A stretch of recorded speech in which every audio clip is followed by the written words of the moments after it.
Good afternoon and welcome to Africa Today. I am Aidnan Lubem. First, the headlines. On the headlines, INEC warns media against misinformation. Ghana cuts corruption to curb economic crisis. Lesotho swears in new prime minister. And on sports, CAF appoints Egyptian match officials for Rivers United El Nasser clash. And now the news in detail.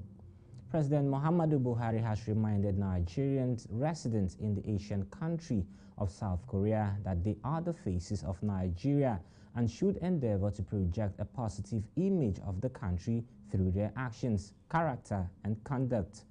The president stated this in Seoul on Thursday during an interactive meeting with the leadership and members of the Nigerian community as part of his engagement at the end of the First World Bell Summit 2022.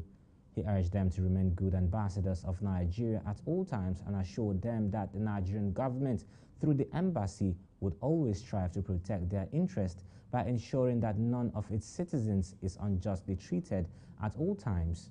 Speaking on behalf of the Nigerians in Diaspora organization, that is NIDO, South Korea, the president, Chiemeka Nduku, had thanked President Buhari for creating Nigerians in Diaspora organization as well as approving a production line for international passports in the Republic of Korea. He also appealed to the Nigerian government to reach a bilateral labor agreement, that is the BLA, with the Republic of Korea, stating that if signed, it will create job opportunities and increase foreign exchange remittance. The Independent National Electoral Commission, that is INEC, has appealed to the Nigerian media to shun any form of fake news, misinformation and disinformation in order not to jeopardize the 2023 general election. INEC Chairman Mahmood Yakubu said this during the consultative meeting with the media on Thursday at the INEC headquarters in Abuja, Nigeria's capital.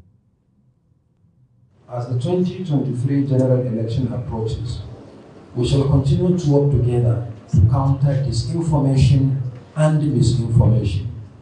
We will remain transparent and provide the required information to combat the triple menace of misinformation, disinformation, and fake news. Mahmood said this would be in the interest of democracy while urging Nigerians to scrutinize the voter register for corrections and omissions and work together for the success of the 2023 general election.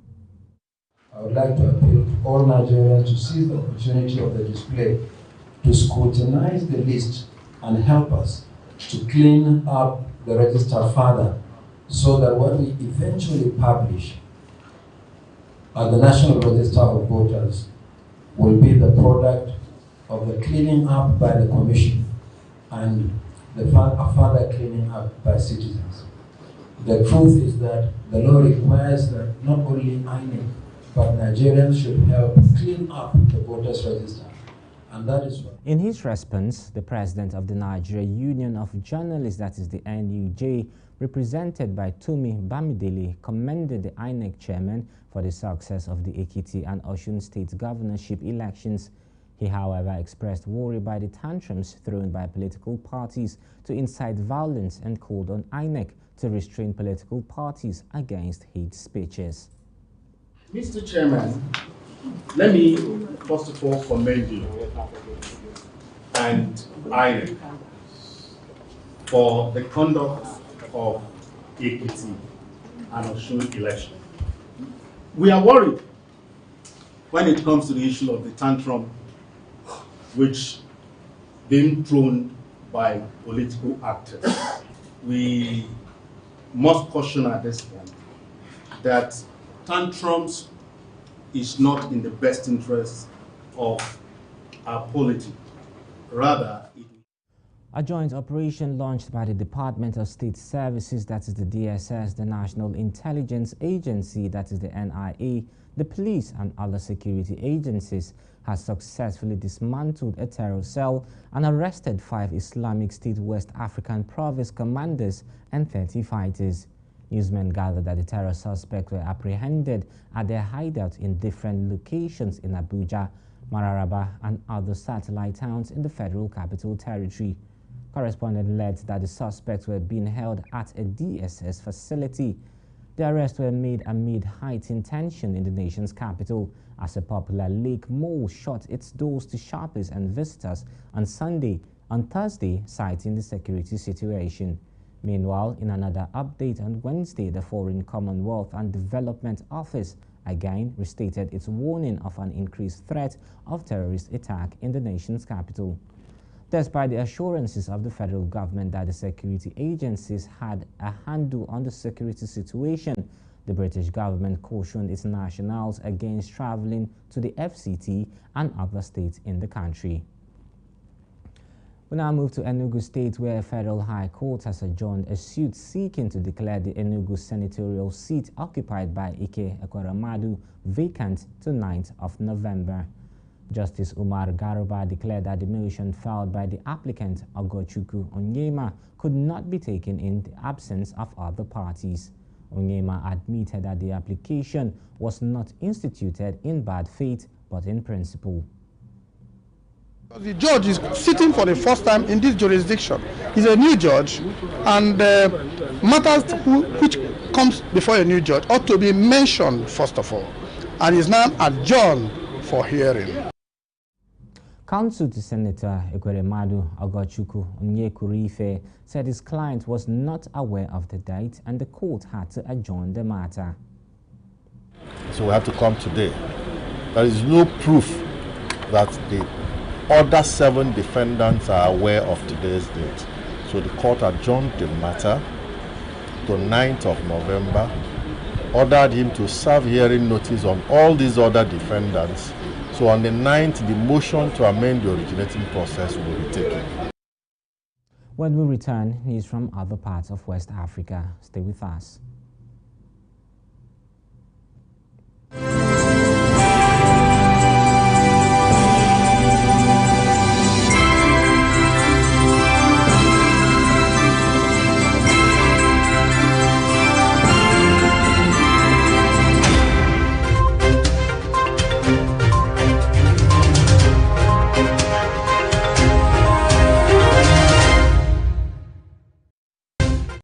Welcome back and thank you for staying with us. Now to news from other parts of West Africa.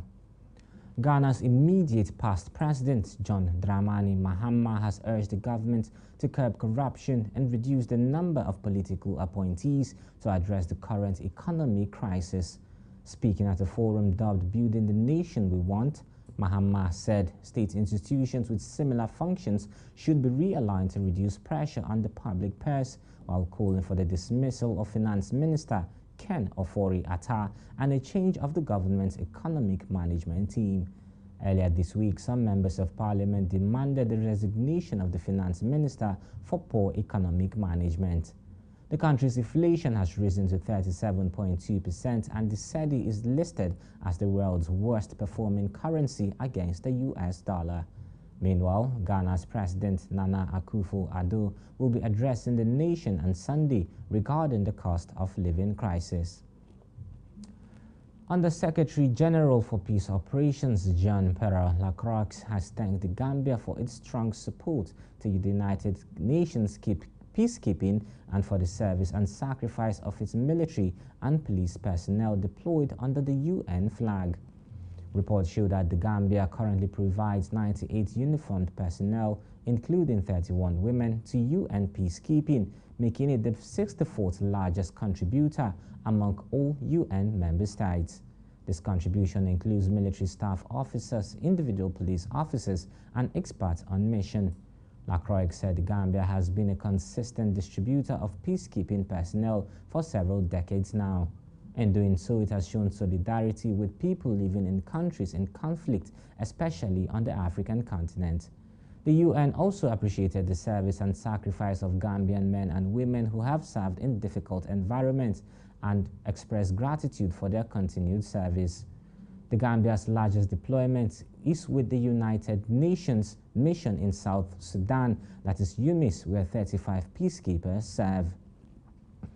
We move to other parts of Africa after this break. Don't go away.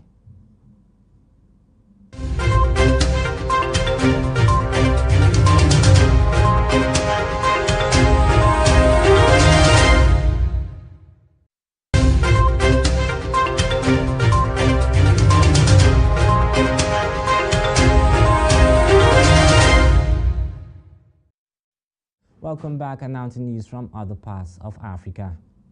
South Africa's President Cyril Ramaphosa on Thursday regretted as unfortunate the U.S. Embassy's issuing of a warning of a possible weekend terrorist attack in the country without consulting his government.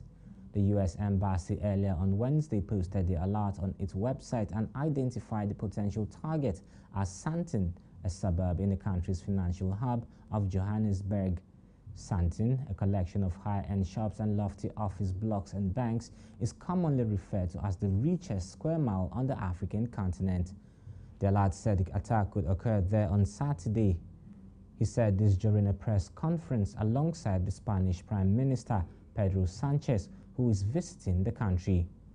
The president said Pretoria is working around the clock to verify and to look very closely at this message that comes from the United States. Fortunate that the U.S. government issued that type of warning without having had deep dive type of discussions with us, and South Africans should be best informed by the South African government, our agencies as they are getting better at their job of securing our people, are alert and are looking very closely at this type of threat, and they continue to do so. So any form of alert will come from the government of the Republic of South Africa. Welcome back, and thank you for staying with us. Now to business news. The Civil Society Legislative Advocacy Center, CISLAC, has said the Central Bank of Nigeria's plan to redesign 200, 500 and 1,000 naira notes is not an economic priority for the country, considering the current challenges facing the economy. The executive director of CISLAC, Awal Musa, made this known in a statement on Thursday, adding that there are more pressing needs that the CBN ought to attend to set the economy on the path of revival. Musa added that Nigerians' concerned reaction to the announcement will prove that the decision is a misplaced priority on the part of the CBN. The CBN governor had on Wednesday said the new notes will stabilize the economy. However, the CISLAC boss added that CBN's macroeconomic policy had brought nothing but untold hardship on the country's economy, consequently affecting Nigerians negatively. The International Monetary Fund, that is the IMF, has reached a preliminary agreement with the Egyptian government that paves way for the Arab nation to access a $3 billion loan. In a statement issued Thursday, Egypt's IMF mission chief Ivana Vladkova-Hola said the 46-month deal, known as an extended fund facility arrangement, allows Egypt access to $30 billion loan on the condition it implements a series of economic reforms. IMF officials said a staff agreement between the Egyptian government and the IMF leaders had been reached following months of talks, as Egypt struggles to combat surging inflation caused in part by the war in Ukraine. In the hours before the announcement, Egypt's central bank announced a series of economic measures, including a hike in key interest rates by roughly 2 percentage points and a switch to more durably flexible exchange rates. Following the announcement, the Egyptian pound dropped to a record low against the US dollar from around 19.75 to at least 22.80, according to data provided by the National Bank of Egypt. The Egyptian currency has already lost 20% of its value against the US dollar this year. Still to come on Africa Today is sports news. Stay with us.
Good afternoon to you and welcome to Sport News on Africa Today. I am Richard Badung. Hope of Nigeria table tennis star Haruna Quadri bouncing back to winning ways was dashed in Jiangxing. The German-based player has a tournament to forget in Macau in China last weekend as a loss to Sweden's Anton Kalbach. Despite the defeat, Quadri qualified to play in Xinjiang following the defeat of Team Ball of Germany. Quadri suffered a straight defeat to Lin Yuzhu. Yuzhu secured a 3-1, that is 11-7, 11-8, 8-11 to 11-4 to end the hope of Quadri going further in the competition. Ahead of the first leg match of the CAF Confederation Cup playoff round, the African soccer ruling body has named Egyptian match officials for Rivers United and El Nasser game. The football body on Thursday named Mohamed Maruf Ed Mansour of Egypt as the center referee for the game. The 35-year-old will be assisted by his compatriots Mohamed Abuzid Al-Hal, assistant referee 1, and Ahmed Osam Eldin, assistant referee 2, while Mohamed Adel El Said Hussein will serve as the 4th official. Prince Kai Saki from Sierra Leone will be the match commissioner and Gambia's Mendy John will be the referee's assessor, while Ozi Salami is to serve as the COVID-19 officer. The game is slated for the Adeoke Amasia Maka Stadium in Port Harcourt next week. In a similar development, African soccer ruling body has sent out a notice to the Nigerian Football Federation, that is NFF, and other member associations to submit their bid if they're interested in the hosting of the 2025 Africa Cup of Nations. The football body in September stripped Guinea of the hosting rights of the tournament after they failed to meet the requirements in terms of facilities and infrastructure. CAF called on the member association to submit their bid if they wish to stage the competition. The interested country has until December 16th to perfect their bidding process, while CAF will officially announce the country in February 2023. And that's your sport news on Africa Today. Back to Lubem for the rest of the news. I am Richard Badung.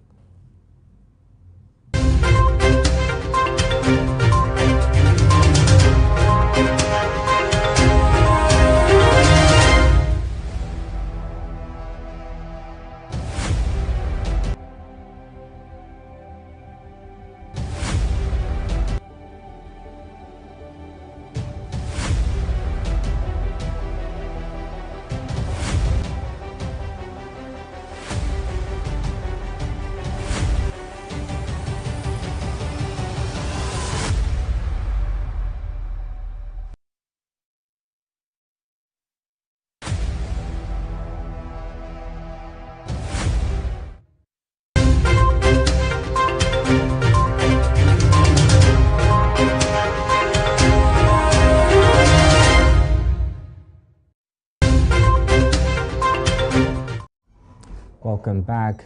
Pregnant women and residents of Agada community in the Ipokia local government area of Ogun State have decried the state of the health center in the community. They lamented that the condition of the health center made access to good health care services almost impossible for them. They complained that many pregnant women resorted to trial medical treatment due to non-availability of health workers and facilities. The only nurse on duty, who did not mention her name for security reasons, said pregnant women still trooped in and out of the hospital due to its poor condition. The nurse said about 5 pregnant women were delivered of babies at the facility in October. But residents lamented that the hospital had become a death trap for patients. When contacted, the Ogun State Commissioner for Health, Tumi Kuka, said the government was renovating and equipping primary health care centers in the state in phases. And that's Africa Today, but before we go, here are the headlines once again. Earlier on the headlines, we told you INEC warns media against misinformation. Ghana cuts corruption to curb economic crisis. We also told you Lesotho swears in new prime minister. While on sports, CAF appoints Egyptian match officials for Rivers United El Nasser clash. Remember to visit us on Facebook at Hughes TV, Instagram at Hughes TV, Follow our YouTube channel at Hills TV. I am Aidnan Lubem. Thank you for watching.